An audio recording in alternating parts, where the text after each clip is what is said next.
Thanks so much for taking the time, Axel. Thanks for having me. Really appreciate you being here. I want to get started with giving the crowd a little bit of an impression of how you got started in tech. And the earliest memory would be good. What was the first time you built tech? The earliest memory of working in tech, was an internship I did in 2004, I think, when I was not able to get any proper internship at a bank or a consulting firm, which I really wanted. So desperately then I went to Cologne and worked for, a startup one summer. But then when the CEO opened the door in his bathing shorts, and I, as a young student, showed up in a suit, I knew that this, I want to work here. Did you ever wear a suit ever again, or was that the last time? That was probably the last time, for work at least. Right, for work, that makes sense. Today's topic is really about international growth, right? And what you have done with Spotify is achieve that to a really big level. I think there's a couple of brands out of Europe that made it in the Valley or in the US in total.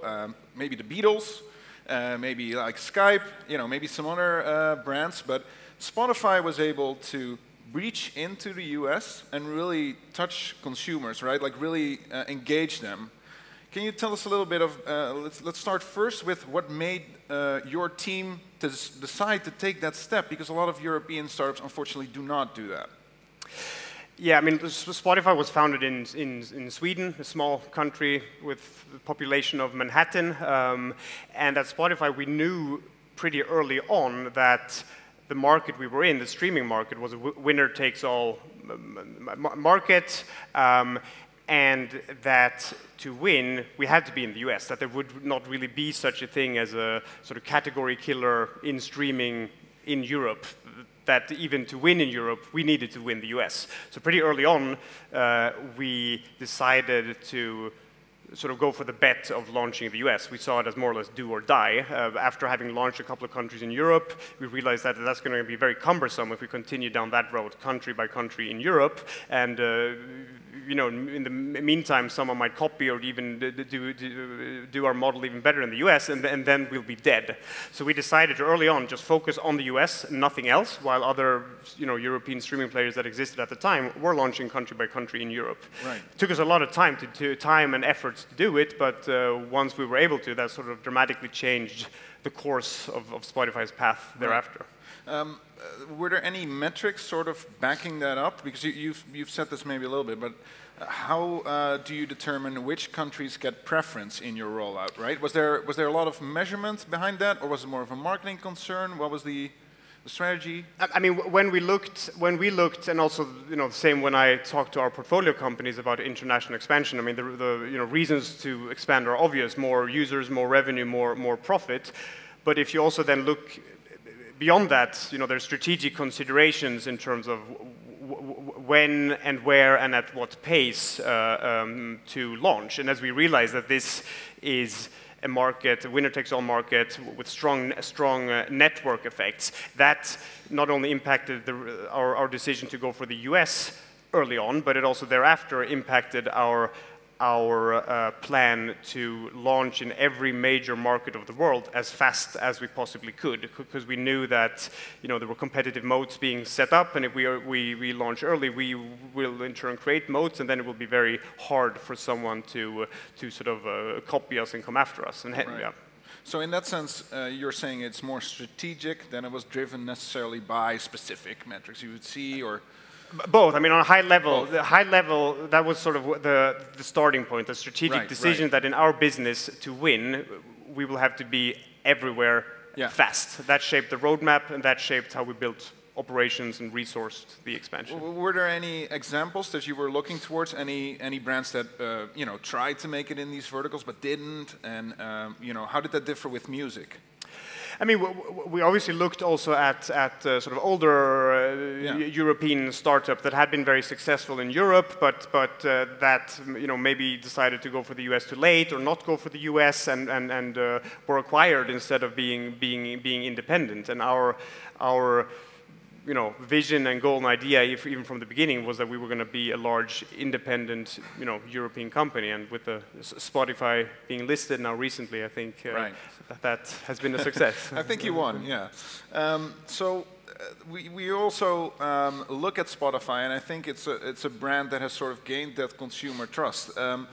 When you enter a new market as a foreign entity, there might not be that trust yet, right? Like even you're not speaking the language yet, or you've not really had a local presence, or how did you manage to gain that consumer trust? What was behind that? I think we had the benefit of having a pretty strong brand also among early adopters, something that we also played on, and before we went in a market, to us it was a very binary process. Either we were in a market or we were not in a market. You couldn't use before we had sort of officially launched. And before that we also built up as much demand as we could by working with a long waiting list of people who signed up on the website before they could sign up. Every now and then we handed out invites to influencers in these countries, so that slowly but surely sort of the demand built and grew. But in essence, I think it was also very much about building a really, really good product. Spotify has always been extremely product quality focused. Obviously, we've made changes and adaptations to different markets and cultures, but at core, the product and the service and the offering is the same in more or less every country. Right, right. So you sort of snuggly, stealthily found the group that gave you that trust, and then backed it up with a product to match. Yes. Yeah, and so how did that change the team as well? Because let's talk about that for a little bit, because in preparing this talk, you've also very specifically said, like, we've culturally, we've done a lot of work, and how did that change the team? Because, we're not just here for one demographic anymore. The team is becoming more diverse with people, colleagues overseas. How did that change? How did you keep that together? Yeah, I mean, the new markets team that I built and led, when we were at the top of our game, we launched about 1.5, on average, 1.5 new markets a month, adding new staff in every single market. So these 55 markets that we launched was actually during a pretty short period of time of 3 years. So obviously at a massive, ferocious, aggressive growth, right. And especially coming from and starting in a very small market like Sweden, that obviously changed our culture, and as with many great companies, culture was always part of our internal culture was part of our secret sauce, part of our success. And that obviously will get diluted when you then expand and hire a lot of people, and it happened at Spotify as well. But I think that some of the learnings that I drew from that, and that I also try to pass on to our portfolio companies, is that you start as centralized as you possibly can. If in the beginning, if you don't have to hire people out in a region, don't do it, or you might not even have to do it at all, and don't hand out a lot of mandate and autonomy in the beginning. Keep it as centralized as you possibly can, right. And then gradually sort of hand out the autonomy. And secondly, I would also say to not be afraid of when you're hiring in new regions to sort of deploy long-term serving staff from your core markets or headquarters, like cultural bearers, not only as managers in the markets, but also in different roles to help preserve and build the culture, and also sort of warn when the culture is changing. Because right. otherwise, especially as with many tech companies where you have autonomous teams, you have the risk of different regions operating and behaving in different ways, different approach to risk and decision making, and so forth. Was there any of a time where you'd open a local office and things were sort of spinning out of control? I wouldn't maybe say control, but sort of they were running their own show, and you had to pull them back in? Yes, definitely. Without naming any specific examples, there were definitely regions where we hired the completely wrong people, and the sort of local fiefdoms, kingdoms, right. Were built that we from the outside could not penetrate, and it spiraled into total chaos, where we then had to sort of rein in the culture and bring in stronger Spotify culture bearers to fix it. And it's not with people from people from the headquarters. And this is not like sort of imperialistic in any way, since Spotify is not a nation. It's just had its own very strong blend of culture, something that we want based on tolerance and diversity and risk taking, something that we wanted to preserve because it was our secret sauce. Right, of course. So right now your reality is a little bit different. You're on the other side of the table, as they say. You're a VC now, or you're working for a VC firm, EQT. So what do you think your portfolio companies often miss when they're trying to plan this international launch, right? Be it the US or be it, I don't know, like Croatia. What do you see them often do wrong? Where does it start and where do you step in? Firstly, I mean, I wouldn't say, things that they do wrong, but the things that we try to tell them is that regardless of what stage you're in, think about international expansion very early and think about the strategic considerations, even though it might take years until you have enough product market fit to expand.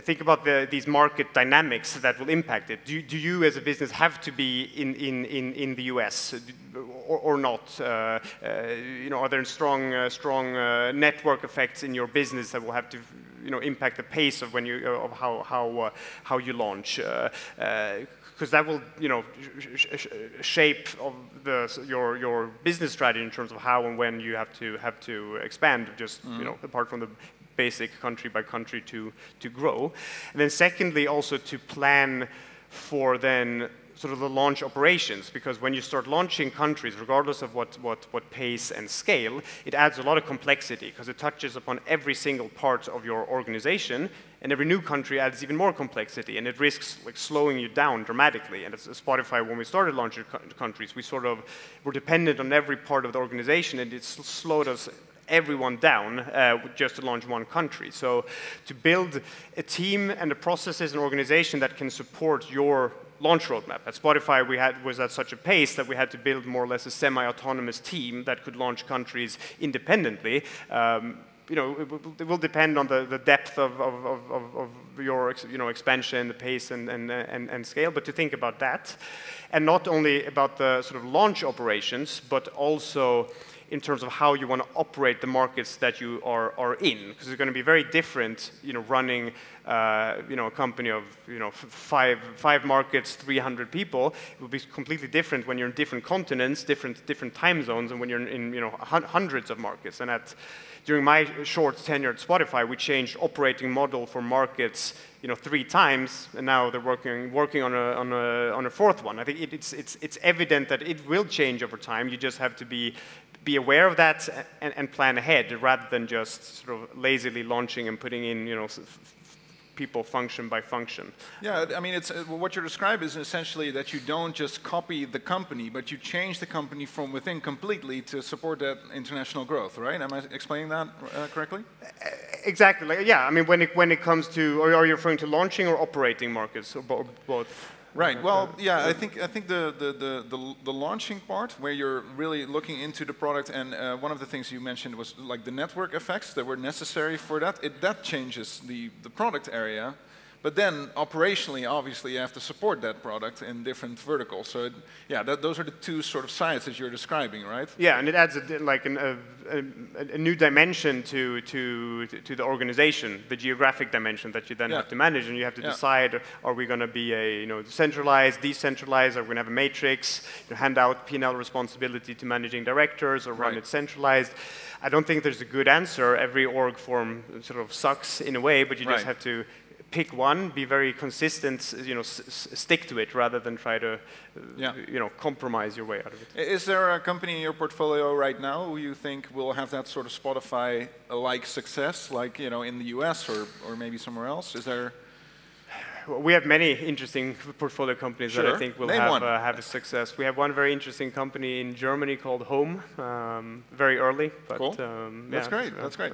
And so most of your time right now is spent really deep with those companies, I would imagine, like trying to go through their growth plan, right? Is that?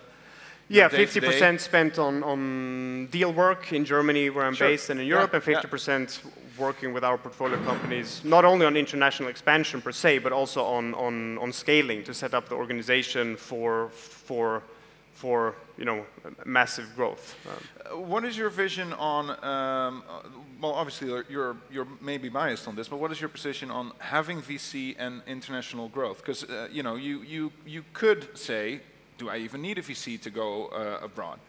Obviously, you're a VC that's very much hands-on with that. Is that the benefit of you doing it, using a VC, or can it just be the money, or is that even maybe not necessary to achieve it?